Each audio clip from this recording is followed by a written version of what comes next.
Hey, welcome back to Digital Trends Live. Again, I'm Greg Nibbler. Thank you. Hit subscribe, join the show. We stream live every single day, but there's a lot of other things out there to stream on the weekend, and that is why we have our own Rick Marshall joining us right now to talk about what is going on in the world of movies and entertainment for some more real news. Rick, as always, so good to see you. What should we start off with first?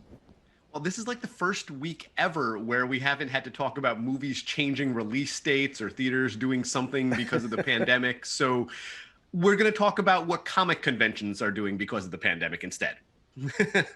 All right. I know that San Diego Comic-Con just had their stuff.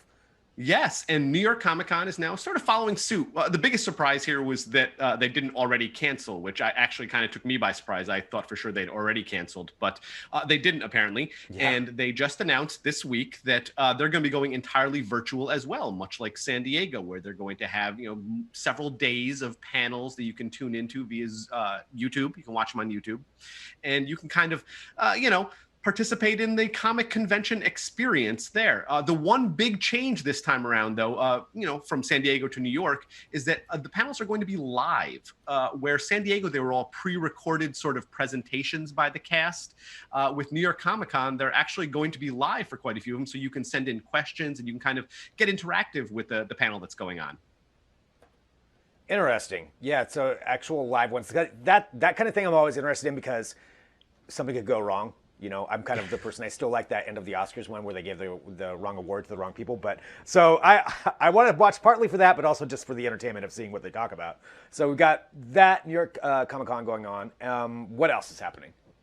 Well, yes. Oh, and New York Comic Con is happening from October 8th to 11th. So I didn't mention that before, but that's important. You can go to New York Comic Con's website to find out, all the details there.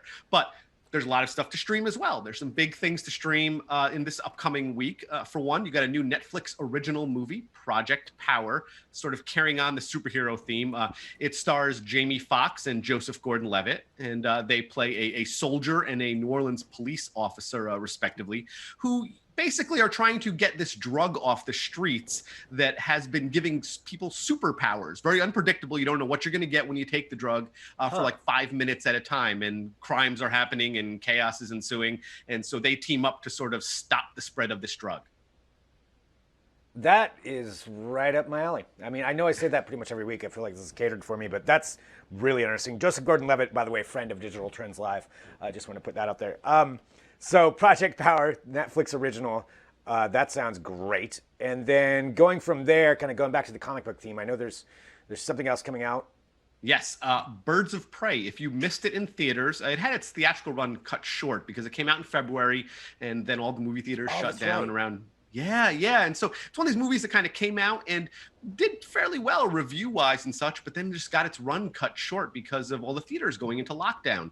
So Birds of Prey, or the Fantabulous Emancipation of Harley Quinn. I had to practice that, but that's the alternate title. Margot Robbie reprises her role as Harley Quinn from the Suicide Squad movie, and she basically puts together a team of all-female characters from the DC Comics universe to take down a gangster, a local criminal kingpin played by Ewan McGregor. And it's a lot of fun. I loved the movie when I saw it, and it is a lot of fun. However, it is not for kids. So before you bring all the kids into it, know that it is extremely violent, extremely bloody, and fairly raunchy too. So it's not a for kids entry into the DC extended universe of films.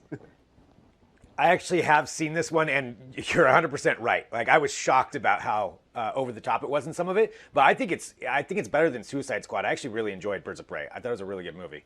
Absolutely, yes. So that's hitting HBO and HBO Max, this weekend. So that is really something to check out if you haven't already. I really enjoyed it myself too. I thought it was great. It's one of the better films in the DC Comics sort of live action superhero universe. Oh, yeah, and also hitting 100%. HBO and HBO Max this upcoming weekend is another project that I absolutely love. I reviewed it for Digital Trends. I can't say enough good things about it.